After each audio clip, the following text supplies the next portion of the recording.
Yun, meron pala tayo ditong Rhode Island Red. So, heritage chicken. Double purpose pala to. Pwedeng paitlogin at pang met type. So, pwede mong pangkatay. Mamahal pala to mga kaibon kasi araw-araw to umiitlog. So, meron dyan makikita kayong dalawang parang Tagalog na manok. So, hinalo ko yan dyan kasi binubugbog dito ng mga kasama niya. So, hinalo ko yung dalawa para naman hindi mamatay kasi binubugbog dito ng mga kasama niya. So ngayon medyo malaki na. Ito pala yung magulang nun, yung masisiw natin. So ito yung magulang. So bakit nandyan siya? Kasi wala akong malaking space dito.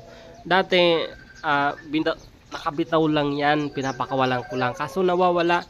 So ngayon pares-pares ko na lang, nilagay ko sa scratch pin para doon na lang sila mangitlog. So yun, naipon ko yung itlog at saka pinagpa-incubator ko, kaya naman nakapagpapisa ako ng maraming masisiw. So yun, tingnan nyo, ang lalaki.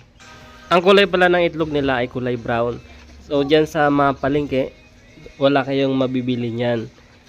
Mabibili nyo lang yan sa farm. Ito pala yun yung maliit pa, siguro mga nasa 1 week pa lang to. So yung unang video natin nasa 5 weeks na yon. Ang bilis nila lumaki.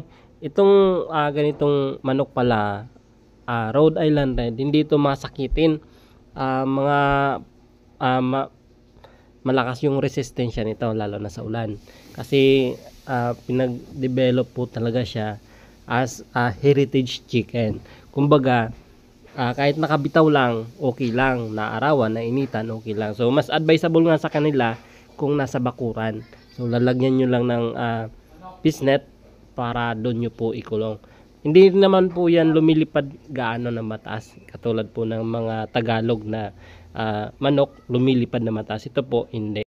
Kung kailangan nyo mga kaibon ng mag-acquire sa atin ng Rhode Island Red, so mag-message lang po kayo sa ating Facebook page, Kaibon Poultry Supplies. So yun, masasagot ko po kayo once na makita ko.